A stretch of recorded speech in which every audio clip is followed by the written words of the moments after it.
ഈ channel subscribe ചെയ്ത് bell button click ചെയ്യൂ. Hello hello hello hello check hello hello hello hello check hello. ആരും തന്നെ കൂവരുതേ, ആരും തന്നെ കൂവരുതേ.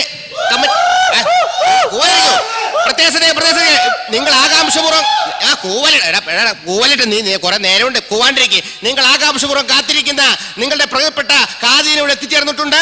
കാതികന്റെ കഥാപ്രസംഗം ഉടൻ തന്നെ ആരംഭിക്കുന്നതാണ്.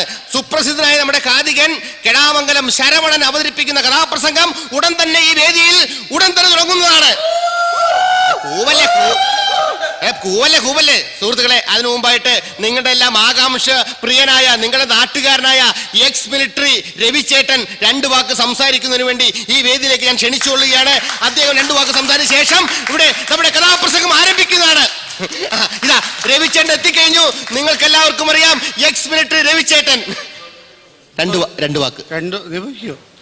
ഹലോ ഹലോ ഹലോ ഹലോ തുടങ്ങിക്കോ. ഭക്തജനങ്ങളുടെ പ്രത്യേകത്തിലേക്ക് ഉത്സവ കമ്മിറ്റി പ്രസിഡന്റ് എന്ന നിലയിൽ എനിക്ക് 2 വാക്ക് നിങ്ങളോട് പറയാനുണ്ട്. പ്രത്യേകിച്ച് ഉത്സവ കമ്മിറ്റി മെമ്പർമാരോട്. ഇപ്പൊ പൊട്ടിച്ച കുപ്പിന്ന് 1 പെഗ് മാത്രം ഞാൻ എടുത്തിട്ടുള്ളൂ, അത് ഓർമ്മ വേണം. സുഹൃത്തുക്കളെ, ഓച്ചന്തുരത്തിൽ നിന്നും വന്ന തങ്കമ്മ എന്നൊരു സ്ത്രീയുടെ സാരി ഇവിടെ കളഞ്ഞിട്ടിട്ടുണ്ട്. തങ്കമ്മ തെളിവ് സഹിതം സ്റ്റേജിലേക്ക് വന്നാൽ സാരി തിരികെ തരുന്നതായിരിക്കും. മറ്റൊരു അറിയിപ്പ് കൂടെ ഉണ്ട്. പോലീസുകാർ ഡ്യൂട്ടി തിരക്കിലാണ്, ദയവീത് അവരെ നിർത്തരുത്. കഥാപ്രസംഗം ഉടൻ തന്നെ ആരംഭിക്കും. അടിച്ചു തളിക്കാരി ഞാനും ഈ പരിസരത്ത് എവിടെ ഉണ്ടെങ്കിലും കമ്മിറ്റി ഓഫീസിൽ എത്തേണ്ടതാണ്. അയ്യോ, അതിനല്ല, അതിനെത്തിക്കഴിഞ്ഞു. സ്ത്രീകളും കുട്ടികളും ആഭരണങ്ങൾ സൂക്ഷിക്കുക.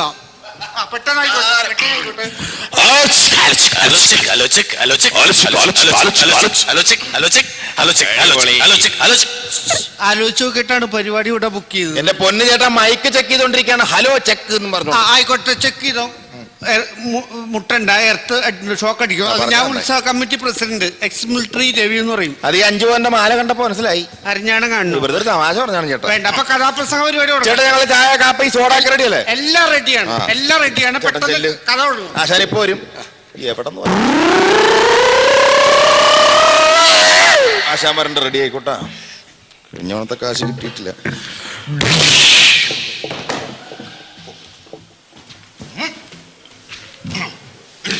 ഒരു മനസാക്ഷിയില്ലാണ്ട് വീണല്ലോ ദൈവമേ. എന്ത് വീഴ്ചയാണ് ഈ വീഴുന്നത്? പ്രിയ കലാസ്നേഹികളെ, സുഹൃത്തുക്കളെ, ഗുരുബോധന്മാരെ, കഥാപ്രസംഗ പരിപാടി ആരംഭിക്കുകയാണ്. അതിനു മുമ്പ് 5 നിമിഷം ഇടവേള. അലമ്പ തമാശ ഒന്നും പറയലട്ടെ. പ്രിയരെ, കഥ ആരംഭിക്കുകയാണ്. ഉത്സവ കമ്മിറ്റി പ്രസിഡന്റ് വന്നിട്ടില്ലെന്ന് പറ. എന്നോട് വിളിച്ചോ, ബാക്കി കാര്യം ഞാൻ ഏറ്റു. ഇപ്പൊ ഒരു മേക്കപ്പ് ഇട്ടുകൊണ്ടിരിക്കുകയാണ്. ഇപ്പൊ വരും. ഊണ് റെഡി ആയിട്ടുണ്ട്, വന്ന് കഴിച്ചോളാൻ പോകാം. എന്റെ അമ്മയെ കൊല്ലാൻ പോണാരിയാണ്. മീൻ വറുത്തതുണ്ട്. രക്ഷപ്പെട്ടട ഇന്നത്തെ കാര്യം. പോണ്ട. പ്രിയരെ, കഥ ആരംഭിക്കുകയാണ്. അതിനു മുമ്പ് ഒരു വലിച്ചു പറിച്ചെടുക്കുക, തീരാറായി. ആമുഖമായി ഒരു വാക്ക്. ഇത് വേണ മറ്റൊന്നുമല്ല, ഇന്നലെ കൃത്യം 10 മണി കഥയായിരുന്നു. പക്ഷെ തുടങ്ങി 11 തീർന്നപ്പോൾ 1. അതെ, ഒരാള് മാത്രമായി. ആമുഖം തീർന്നു. ഗുരുജനങ്ങളെ, നിങ്ങൾ പറ. ഞങ്ങളൊരു മാണ്ടാൻ വരരുത്. ഞാൻ കഥ പറയും, നിങ്ങൾ കേൾക്കണം. കൊട്ടണം. കഥ ആരംഭിക്കുകയാണ്. എന്റെ കഥ നടക്കുന്നത് ഇവിടെ എങ്ങുമല്ല. അതിനു മുമ്പ് കഥയെക്കുറിച്ചും കഥാപ്രസംഗത്തെ കുറിച്ചും ഒരു വാക്ക്. ഞാൻ അവതരിപ്പിക്കുന്ന ഏറ്റവും പുതിയ കഥ, എന്റെ വർഷത്തെ ഏറ്റവും പുതിയ കഥ, പ്രശസ്ത ബംഗാളി ഒതുങ്ങണത് പറ. കഥ ആരംഭിക്കുകയാണ്. അതിനു മുമ്പ് എന്റെ കഥ നടക്കുന്നത് ഇവിടെ എങ്ങുമല്ല. പിന്നെ എവിടെയാണ്? കേരളത്തിന്റെ വടക്ക്, കിഴക്ക്, തെക്ക്, പടിഞ്ഞാറ്, അതിന്റെ ഭാഗത്തായി ഒരു കൊച്ചു ഗ്രാമം, പച്ചപ്പുൽത്തറ എന്ന കൊച്ചു ഗ്രാമം. ആ ഗ്രാമത്തിൽ നിന്ന് കഥ നടക്കുന്ന കഥയുടെ മറുപത്രമായ ഭാഗങ്ങൾ ഇറങ്ങുന്നത്. ആ ഗ്രാമത്തിലേക്ക് ഒരു യാത്ര, അതാണ് കഥയുടെ ആരംഭം. ആ യാത്രയെ കുറിച്ച് പറഞ്ഞാൽ, ആ യാത്രയിൽ പങ്കെടുക്കുന്നത് ഞാൻ ഒറ്റയ്ക്കല്ല, ഇവരുമുണ്ട്, നിങ്ങളുമുണ്ട്. നമ്മൾ ഒരുമിച്ചുള്ള യാത്ര. ആ യാത്രയെ കുറിച്ച് പറഞ്ഞാൽ, ഒരുമിച്ചു നമുക്കൊരു സവാരി പോകാം, ഒരുപാട് നാളുകൾക്കപ്പുറത്തേക്ക്. ഒരു പൈസ ചിലവില്ല, ഒരു കുട്ടപ്പോ മണയില്ല, കേവലം ഒരു ഭാവന തെച്ചിറകുമതി. ഒരുമിച്ചു നമുക്കൊരു സവാരി പോകാം, ഒരുപാട് നാളുകൾക്കപ്പുറത്തേക്ക്. ഒരു പൈസ ചിലവില്ല ഒരു കുഴപ്പമാണ് ഇല്ല കേവലം ഒരു പാവനതൻ ചിറകുമതി ഒരുമിച്ചു നമുക്കൊരു സവാരി പോകാം ഒരുപാട് നാളുകൾക്കപ്പുറത്തേക്ക് ഒരു പൈസ ചിലവില്ല ഒരു കുഴപ്പമാണ് ഇല്ല കേവലം ഒരു പാവനതൻ ചിറകുമതി ഒരുമിച്ചു നമുക്കൊരു സവാരി പോകാം ഒരുപാട് നാളുകൾക്കപ്പുറത്തേക്ക് ഒരു പൈസ ചിലവില്ല ഒരു കുഴപ്പമാണ് ഇല്ല കേവലം ഒരു പാവനതൻ ചിറകുമതി ഒരുമിച്ചു നമുക്കൊരു സവാരി പോകാം ഒരുപാട് നാളുകൾക്കപ്പുറത്തേക്ക് ഒരു പൈസ ചിലവില്ല ഒരു കുഴപ്പമാണ് ഇല്ല കേവലം ഒരു പാവനതൻ ചിറകുമതി ഒരുമിച്ചു നമുക്കൊരു സവാരി പോകാം ഒരുപാട് നാളുകൾക്കപ്പുറത്തേക്ക് ഒരു പൈസ ചിലവില്ല ഒരു കുഴപ്പമാണ് ഇല്ല കേവലം ഒരു പാവനതൻ ചിറകുമതി ഒരുമിച്ചു നമുക്കൊരു സവാരി പോകാം ഒരുപാട് ഇതെങ്ങടെ പോണത്? സവാരി എവിടെ? കേരളത്തില്. ജർമ്മനിയിലൊന്നുമല്ലല്ലോ കഥ നടക്കണത്. കഥ 3 മണിക്കൂറുണ്ട്. 20 മിനിറ്റ് ഇതിന്റെ സവാരി തുടങ്ങിയിട്ട്. എല്ലാം മനസ്സിലായ? ഇല്ല. വല്ല ഓർമ്മണ്ട? ഇല്ല. ശിവന്റെ അളിയൻ. നീ ശിവന്റെ അളിയനാണെന്ന് അറിഞ്ഞുകൊണ്ട് ഇവിടെ കഥ ബുക്ക് ചെയ്തത്. ആട്ടും കാട്ടുമല്ലല്ലോ പെറുക്കി തരണത്. കെട്ടിയോൻ സർള. എടാ നീ ചരലയുടെ കെട്ടിയാനാണെന്ന് അറിഞ്ഞുകൊണ്ട് ഇവിടെ കഥ ബുക്ക് ചെയ്തത്. ഞാൻ ഒരു കാര്യം ഞാൻ പറയാം. ഈ ചുരുട്ടല് നിർത്ത്. വന്നപ്പോ തുടങ്ങി പിരിക്കല് മൂർഖൻ പാമ്പ് പത്തി ഉടത്തിക്കണ പോലെ നിൽക്കണ്. ഞാനൊരു കാര്യം ഞാൻ പറയാം. ഞാനിവിടെ ഒരു ആമമാർക്ക് കൊതുകുതിരി മേടിച്ച് കത്തിച്ചു വെച്ചാൽ നിന്റെ പണി അതോട് തീരും. മനസ്സിലായ? എന്റെ പൊന്നിയേട്ട കഥയുടെ മർമ്മപരമായ ഭാഗത്തെത്തിക്കൊണ്ടിരിക്കുകയാണ് ഞാൻ. കഥ കഴിയട്ടെ. മർമ്മമൊക്കെ ഞാൻ ശരിയാക്കി തരാം. കഥയുടെ പ്രധാനപ്പെട്ട ഭാഗത്തിലേക്ക് കിടക്കാം. സവാരി വേണ്ട. വേണ്ട. കഥ പറ. വിട്ടോ. ഒരുമിച്ചു നമുക്കൊരു സവാരി നിർത്തി നമ്മൾ ആ ഗ്രാമത്തിലെത്തി.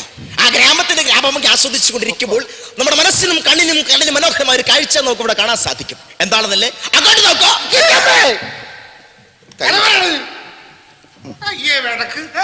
അപ്പുറം നോക്കൂ. ഇവിടെ എവിടാ? എന്തോ ഒരു സ്ഥലം ഒഴിഞ്ഞു കിടക്കണത്. എവിടേക്ക് നോക്ക്.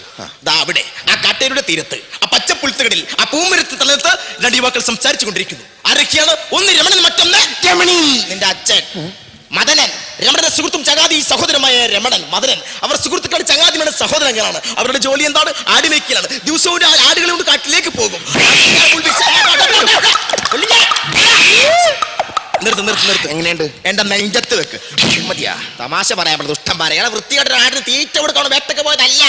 മനസ്സിലായ? കാട്ടാള അവരെന്നും പോകും ആട് വെക്കാൻ. അത് രാവിലെ പോകും. അന്ത്യയിൽ വിശ്രമതാണ് കുരിലേക്കും മടങ്ങിയത്. പക്ഷേ കിട്ടുന്ന വിശ്രമ സമയങ്ങളിൽ പൂമരത്തിന് വിശ്രമത്തിന് കത്തിരിക്കും. പക്ഷേ ഇന്ന് പതിന് വിശ്രമിച്ചുകൊണ്ടിരിക്കുമ്പോൾ രണ്ടുപേരുടെ ഇടയിൽ ഒരു മൂകത, ഒരു നിശബ്ദത, ഒരു ഏകാന്തത. എന്താണ് ഏകാന്ത കാരണം? മദനൻ കരഞ്ഞുകൊണ്ട് വിഷമത്തെ സുഹൃത്തും ചങ്ങാതി സഹോദരന്മാർ രമണോട് പറയുന്നു. മദനൻ രമണോട് പറയുകയാണ്, രമണാ നീ എന്നിൽ മറച്ചു പിടിക്കയാണോ? രമണാ നീ എന്നിൽ നിന്നാരഹസ്യം ഇനിയും മറച്ചു പിടിക്കയാണോ? എന്താ രഹസ്യം? ഓടാടുന്നു. എന്താ രഹസ്യം? നീ പറ. രമണനും ചന്ദ്രനും തമ്മിൽ പ്രണയബദ്ധരാണ്. ആരാടി ചന്ദ്രിക? പ്രഭൂമയാണ് ചന്ദ്രിക. സംസ്കാര സമ്പന്നപ്പെട്ട രമണൻ വെറും ഒരു അട്ടടയനാണ്. വെറും ഒരു അട്ടടയായി ചന്ദ്രിക പ്രേമിക്കുന്നു. ഈ വാർത്ത നാടകം വരുന്നു. രമണന് പേടിയായി, രമണൻ ആദിയായി. രമണ പച്ചവെള്ളം കഴിക്കുന്നില്ല. അന്ന് നേരം താന്തിയാവുന്നവരെ രമണ പച്ചവെള്ളം കഴിച്ചിട്ടേ ഇല്ല. 2.5 പ്ലേറ്റ് ചോറ് മാത്രം തിന്നു. അവന് പേടിയായി, അവൻ ആദ്യമായി. സുഹൃത്തുക്കളെ, 7:30 നേരത്തെ എന്നിട്ട് കുളിയും കുറയും ജപമെല്ലാം കഴിഞ്ഞ് ഉണ്ണിയാർച്ച. അതേ ഉണ്ണിയാർച്ച സമാനം പറ. കഥ തെറ്റിട്ടില്ലേട്ടാ? അല്ല, നീയല്ലേ കുറച്ചു മുമ്പ് മരണം പറഞ്ഞു.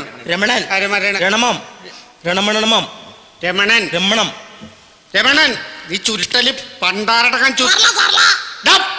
ഈ രമണനിൽ എവിടെയാടാ ഉണ്ണിയാർച്ച? ചന്ദ്രികയുടെ മൂത്ത വെല്ലുമേടെ മോള്. എവിടുത്തെ? കോതമംഗലം. എവിടെ? കൊരട്ടി. തെളിച്ച് പറയടാ. പെരുമ്പാവൂര്. അപ്പൊ അത് പറഞ്ഞാ പോരെ. അപ്പൊ തെറ്റിട്ടില്ല. തോന്നിയായിരിക്കും. നടക്കട്ടെ, കഥ നടക്കട്ടെ. ഒരറിയിപ്പുണ്ട്. എഴുന്നള്ളത്തിന് വിളക്ക് പിടിക്കാൻ വന്ന സതീശൻ ഈ പരിസരത്ത് എവിടെ ഉണ്ടെങ്കിലും കമ്മിറ്റി ഓഫീസിൽ വരേണ്ടതാണ്. 20 മിനിറ്റായി ഞാൻ ഒഴിച്ചു വെച്ചേക്കണത്. ഇനി കിട്ടിയില്ല എന്നുള്ള പരാതി വന്ന് എന്നോട് പറയരുത്. അത് പറഞ്ഞു. ഒരു തീർന്നു പോകാത്. പണ്ടാരത്തിന് ചങ്ങല സതീശൻ ഈ പരിസരത്ത് എവിടെ ഉണ്ടെങ്കിലും കമ്മിറ്റി ഓഫീസിൽ വരണ്ട. അത് കീഴ്ശാന്തി എടുത്ത് അടിച്ച്. സന്തോഷമായാലും ആക്രാന്തം കാണിച്ചപ്പോഴേ ഞാൻ സ്വഭാവത്തിൻ്റെ എന്റെ ഈ ഭാഗ്യദോഷം. എവിടെ എത്തിയത്? ഉണ്ണിയാർച്ച. ആരാണ് ഉണ്ണിയാർച്ച? എന്നോട് ചോദിക്കാൻ വേണ്ടി മാത്രം വന്നേക്കണം. നീ പറഞ്ഞ ആരാണ് ഉണ്ണിയാർച്ച? വാണി വിശ്വനാഥല്ലേ? ചക്കിലിട അമ്മൂമ്മ. എടാ പുത്തൂരമ്പട്ടിലെ കണ്ണപ്പച്ചയുടെ പൊന്നോമനെ പുത്രി ഉണ്ണിയാർച്ച. അതും പോലെങ്കിൽ അച്ചുമ്മളെ നമ്മുടെ ഭാര്യ അങ്കക്കളരി പല ആരോപിച്ച് നിർപ്പങ്ങൾ ഉണ്ണിയാർച്ച.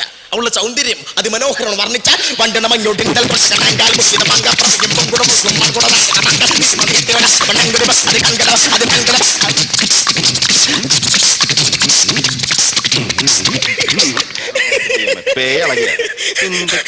അടിപൊളി അടിപൊളി. വേണ്ട, അത് വേണ്ട. ഉണ്ണിയാർച്ച അത്രയ്ക്ക് സൗന്ദര്യത്തോടുമ്പയായിരുന്നു ഉണ്ണിയാർച്ച. അത്രയ്ക്ക് സൗന്ദര്യമാണ് ഉണ്ണിയാർച്ച. ഒരു ദിവസം രാവിലെ എഴുന്നേറ്റ് കുളിയും കുറി ജപമല ഉണ്ണിയാർച്ച അച്ഛനെ കണ്ണപ്പച്ചയുടെ മുറിയുടെ വാതിൽ ഒന്ന് മെല്ലെ മുട്ടി. അച്ഛൻ കണ്ണപ്പച്ചർ വാതിൽ തുറന്നു. തുറന്നതല്ല, വാതിൽ തുറന്നു. നിൽക്കുന്നു സുന്ദരിയായ മകൾ ഉണ്ണിയാർച്ച. എന്താ അർച്ച? എനിക്ക് പോണം. എങ്ങോട്ട്? അയ്യപ്പൻ കാവിൽ വിളക്കു കാണാൻ, അല്ലിമലർക്കാവിൽ കുച്ചു കാണാൻ. എന്താ?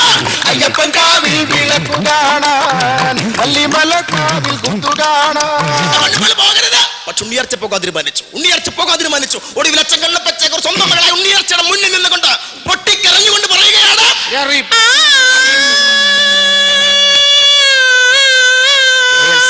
135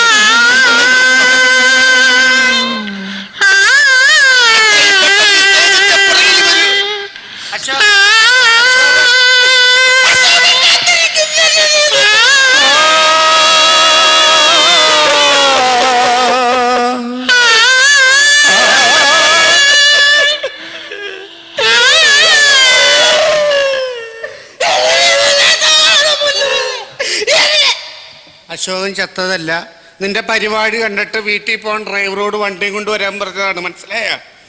കഥ പറയണ നീ.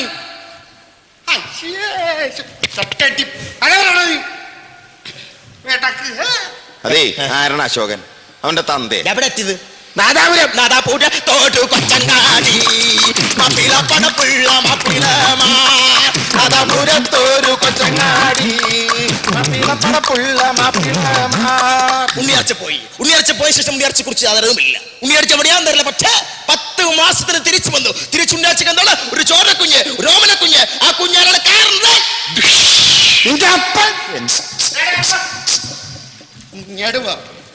ഒന്നില്ലെങ്കിൽ നീ രമണം പറ, അവസാനിപ്പിക്കാം. അല്ലെങ്കിൽ ഉണ്ണിയാർച്ച പറയാം, അല്ലെങ്കിൽ കർണം പറ. നീ ചുരുക്കല്ലേ ആദ്യം അവസാനിപ്പിക്കടാ. എടാ നീ ഇതെങ്ങനെ പോണത്? അവസാനിപ്പിക്കാം. കഥയുടെ അവസാന ഭാഗത്തിലേക്ക് കിടക്ക്. തീർക്കാം. കഥ പറയടാ നീ. തുടങ്ങാം. ഒരു ആപത്ത് ഒരു പൊട്ടക്കിട്ട് പോകരുത്. ഇല്ല.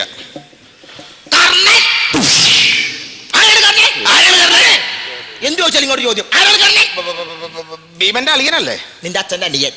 എടാ സൂര്യഭഗവാന് കുന്തിരിച്ച കർണൻ, മഹാഭാരത അത്യുജന കഥാപാത്രമായ കർണൻ ഇന്ന് കൊച്ചുകുട്ടിയല്ല. അവൻ വളർന്നിരിക്കുന്നു, വളരെ യോദ്ധാവായി മാറിക്കഴിഞ്ഞിരിക്കുന്നു. സുഹൃത്തുക്കളെ, ഭാരതത്തിലാണ് ആധികാരം. ആരുടെ കയ്യേൽപ്പിക്കും തിരുമയ്ക്കും സുനിശ്ചിത മംഗളമെന്ന് കുരുക്ഷേത്ര യുദ്ധം ആരംഭിക്കാം. ഭാരതത്തിൽ യുദ്ധം ആരംഭിച്ചു.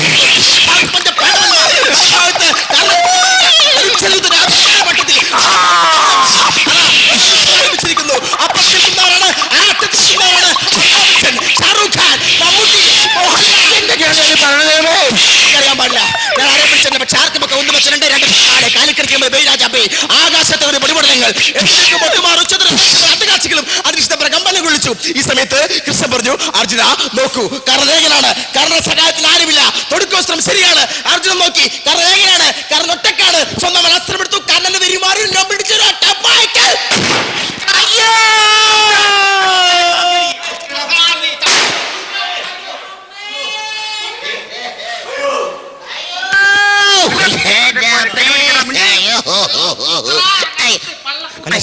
ഞാൻ ചത്ത്.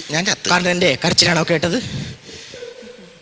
കർണനെ കളയാൻ സാധിക്കില്ല സുഹൃത്തുക്കളെ. കാരണം കർണൻ ക്ഷത്രിയകുമാരനാണ്. ക്ഷത്രിയത്തിന്റെ കുശുരസം തട്ടിക്കളിക്കുന്ന ചിലകളിൽ തട്ടിക്കളിക്കുന്ന കർണകുമാരന് ഒരിക്കലും കളയാൻ സാധിക്കില്ല സുഹൃത്തുക്കളെ. കുരുക്ഷേത്ര യുദ്ധഭൂമിയിൽ അവസാന തുള്ളി രക്തം വരെ കുന്തിയുടെ മൂത്തവനായ കർണൻ, പഞ്ചപാണ്ഡവരെ മൂത്തവനായ കർണൻ, ദുര്യോധന്റെ ഒത്ത സുഹൃത്തും. പരിപാടിയൊക്കെ നന്നായിരുന്നു. നിന്റെ കൂട്ടുകാരുടെ കണക്ക് ഇപ്പൊ തീർത്തോളൂ. നിന്റെ കണക്ക് തീർക്കണ്ടേ? പിന്നെ വാ.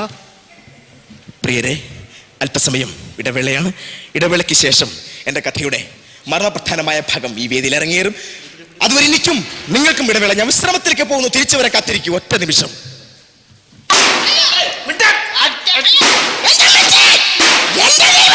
പുറത്തേക്ക്